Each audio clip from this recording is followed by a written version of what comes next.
नमस्कार, आपका स्वागत है आज की पॉलिटिक्स बाजी में। हिमाचल प्रदेश में चुनावों का माहौल है। चुनावों के साथ धीरे धीरे सरगर्मियां बढ़ती जा रही है। अगर मैं बात करूं तापमान की, तो प्रदेश का तापमान भी लगातार बढ़ता जा रहा है।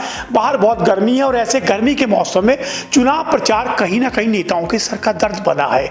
जनसभा में लोगों को लाना और ऐसी भीषण गर्मी में उन्हें बिठा के रखना कांग्रेस भाजपा दोनों राजनीतिक दलों के लिए चुनौती बन रही है। हम पॉलिटिक्स बाजी शुरू करें इससे पहले आज हिमाचल प्रदेश में क्या क्या हो रहा है उसका अपने डिफरेंट जो हमारे डेस्क के जो इंचार्ज है उन सबसे बात करते हैं। सबसे पहले मैं आपको कृतिका के पास ले जाता हूं।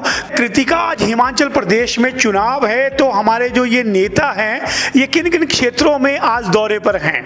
सर, हमारे जो मुख्यमंत्री हैं वो सुजानपुर दौरे पे हैं, जो नेता प्रतिपक्ष हैं जो मंडी के सराज दौरे पर हैं, और जो मंडी लोकसभा सीट से कांग्रेस प्रत्याशी है विक्रमादित्य सिंह वो अटल टनल दौरे पे हैं, और जो कांगड़ा लोकसभा सीट से हैं आनंद शर्मा वो चंबा दौरे पे हैं।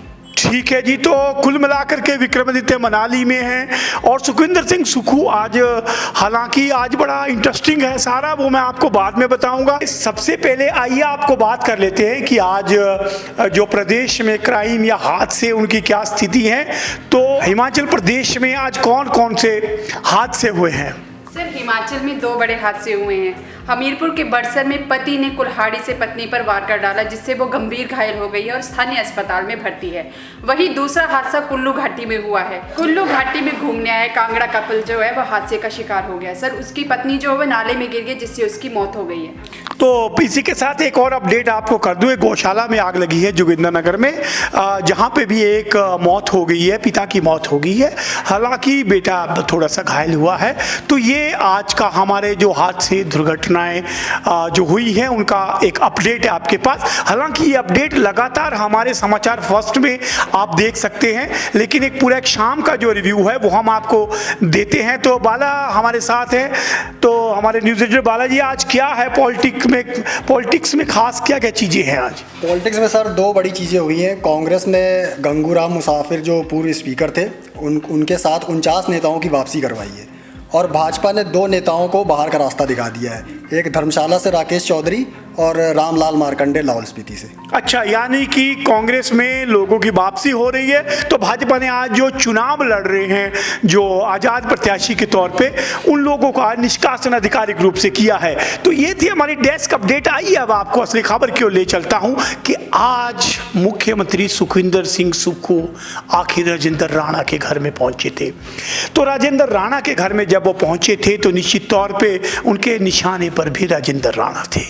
लेकिन सबसे अहम बात कि यहाँ पे वे सुजानपुर के लोगों के पुराने दर्द को ताजा कर गए।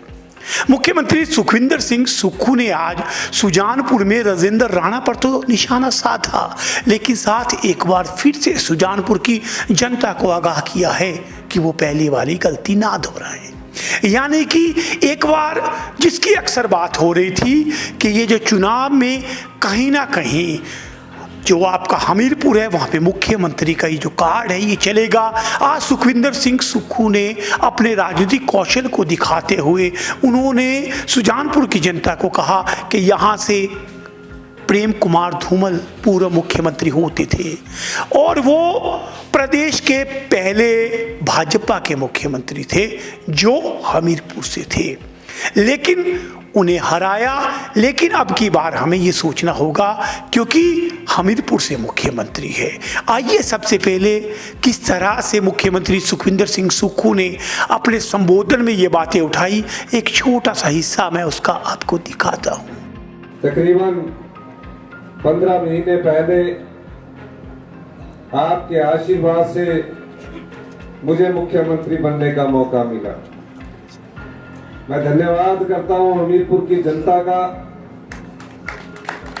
जिनके द्वारा कांग्रेस पार्टी से एक बार हमीरपुर जिले को द्वारा ये गौरव प्राप्त हुआ। इससे पहले इस क्षेत्र का प्रतिनिधित्व पूर्व मुख्यमंत्री प्रेम कुमार धूमल जी ने किया,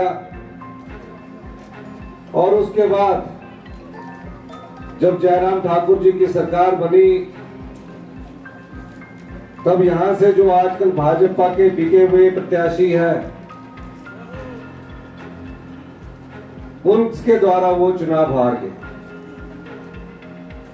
धूमल साहब एक राजनीतिक षड्यंत्र का शिकार हुए। वो हमीरपुर से चुनाव लड़ते थे, लेकिन उनको सुजानपुर से चुनाव लड़ाया गया और सुजानपुर की जनता ने उस समय एक बड़ी गलती की। 5 साल जयराम ठाकुर जी मुख्यमंत्री रहे, हमीरपुर जिले की कोई सुध उन्होंने नहीं ली।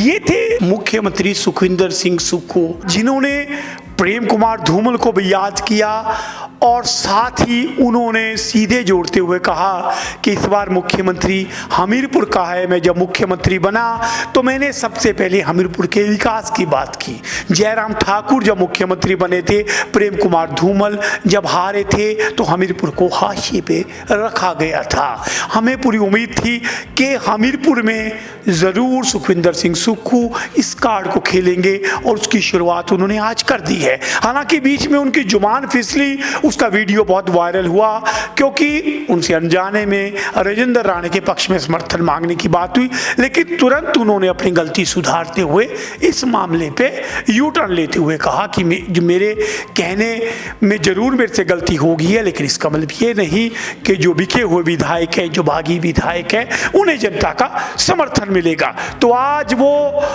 उन्होंने 6 नुक्कड़ सभाएं करके सुजानपुर में कांग्रेस के पक्ष में माहौल बनाते हुए और निशाने पे पूरी तरह से सुजानपुर के पूर्व विधायक को रखा। उनका आरोप था कि सुजानपुर के विकास के लिए, जो अक्सर राजेंद्र राणा आरोप लगाते हैं कि सुजानपुर के विकास के मामले पे सुखविंदर सिंह सुक्खू ने भेदभाव किया है, उन्होंने साफ कहा कि आज तक कभी भी राजेंद्र राणा सुजानपुर के विकास के लिए मेरे पास नहीं आए। वो कभी क्रशर के लिए आते थे, निजी कामों के लिए आते थे।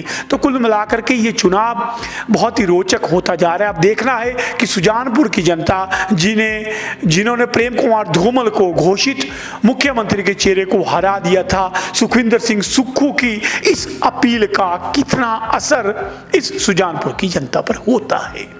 आइए अब अगले आपको पॉलिटिकल एक और जो नया काम हुआ है वो ये है कि कांग्रेस ने जो गंगूराम मुसाफिर सहित जो अन्य लोग थे उनकी आखिर आधिकारिक तौर पे आज जो है वो नोटिफिकेशन कर दी थी पिछले कल रात को ही। वहीं भाजपा ने भी आज आखिरी दिन था नाम वापस लेने का, जब उन्हें लगा कि रामलाल मार्कंडे और राकेश चौधरी ये दोनों वापस नहीं हटेंगे, क्योंकि दोनों ने पिछली बार भाजपा के अधिकृत प्रत्याशी के तौर पर चुनाव लड़ा था। आखिर उन्हें 6 वर्षों के लिए निष्कासित कर दिया है। कांग्रेस ने अपने लोगों को वापस ले लिया है। अब बात करते हैं हम लोग लोकसभा चुनाव की। लोकसभा चुनाव का आगाज हो गया है और कल जो है जो स्टार कैंपेन, स्टार वॉर का शुरुआत जो है वो नड्डा जी करने जा रहे हैं। भाजपा के राष्ट्रीय अध्यक्ष जेपी नड्डा इसकी शुरुआत कांगड़ा के फतेहपुर से करेंगे, उसके बाद वो चंबा जाएंगे और उसके बाद उनका तीसरा एक दिन में वो 3 कार्यक्रम करेंगे और उसके बाद अमित शाह आएंगे। अभी तक कांग्रेस की ओर से कोई बड़े चेहरे के आने की किसी तरह की सूची जारी नहीं हुई है। अब आखिर में बात करते हैं धर्मशाला की। धर्मशाला में शय और मात का खेल चला हुआ है। धर्मशाला में कांग्रेस भाजपा दोनों जोर लगा रहे हैं क्योंकि ये सीट बहुत प्रतिष्ठा की बनी है। बीच में राकेश चौधरी भी हैं जो अपने प्रचार में डटे हुए हैं। अब बात करते हैं यहाँ पे सबसे अधिक प्रभावित करने वाला जो समुदाय है वो गद्दी समुदाय, और गद्दी समुदाय को लेकर के कई अटकलें लगाई जा रही थी वो किस ओर जाएगा। हालांकि अभी तक स्पष्ट नहीं हो पाया है, लेकिन कांग्रेस और भाजपा दोनों गद्दी समुदाय को अपने अपने पक्ष में करने में जुटे हैं। एक तरफ जहाँ सुखविंदर सिंह सुक्खू आए थे तो हिमालयन गद्दी कल्याण जो संस्था है उन्होंने पूरी तरह से सुखविंदर सिंह सुक्खू, कांग्रेस व देवेंद्र जग्गी को अपना समर्थन दिया था और मुख्यमंत्री ने वहां पे कहा था कि इनकी मांगों पर चरणबद्ध तरीके से जो है गौर करके इन्हें पूरा किया जाएगा और इसी आशा के साथ उन्हें समर्थन दिया था। वही भाजपा ने भी एक और कार्ड खेलते हुए विपिन नेहरिया को, जिस दिन कंगना रनौत का नॉमिनेशन था, मंडी में जाकर के जो है वो भाजपा में शामिल कराया है। विपिन नेहरिया ने पिछली बार 7,500 के करीब वोट जो है आजाद प्रत्याशी के रूप में लिए थे। तो एक एक से बराबर चल रहे हैं। अगर हम गद्दी समुदाय की बात करें तो अब यहाँ से RS बाली को भी जो है वो प्रचार समिति का अध्यक्ष नियुक्त कर दिया गया है धर्मशाला का। अब देखना है कि वो कब से अपने कैंपेन शुरू करेंगे और राकेश चौधरी के कदम पर सबकी नजर रहेगी। और आखिर में बात करता हूं मैं रामलाल मार्कंडे की और राकेश चौधरी के निर्दलीय खड़े होने से किसको लाभ होगा, किसको हानि होगी। देखिए ये दो धारी तलवार है, क्योंकि पिछली बार ये कमल के चुनाव पे निशान पे चुनाव लड़े थे, तो इस बार तय है कि इन दोनों की तलवार का नुकसान जितना कांग्रेस को होगा उतना ही भाजपा को होगा। अगर मैं रामलाल मार्कंडे की बात करूं तो वो कांग्रेस भाजपा दोनों को बराबर नुकसान पहुंचाएंगे। यही हालात राकेश चौधरी भी यहाँ पे कर सकते हैं, क्योंकि जिस वर्ग से वो संबंध रखते हैं, जिस क्षेत्र से वो संबंध रखते हैं, वहाँ पे कांग्रेस भाजपा दोनों का वोट बैंक लगभग बराबर है। तो ऐसे में कांग्रेस भाजपा दोनों को बराबर मार लगेगी। अब देखते हैं गद्दी समुदाय और शहर किस ओर चलता है, वहीं से धर्मशाला का फैसला होगा। तो ये थी आज की पॉलिटिक्स बाजी। आज पूरे प्रदेश में क्या हुआ, इसी तरह की खबरों के लिए आप लोग बने रहिए, हमसे जुड़े रहिए, क्योंकि आप देख रहे हैं पंकज पंडित के साथ समाचार फर्स्ट टू द पॉइंट।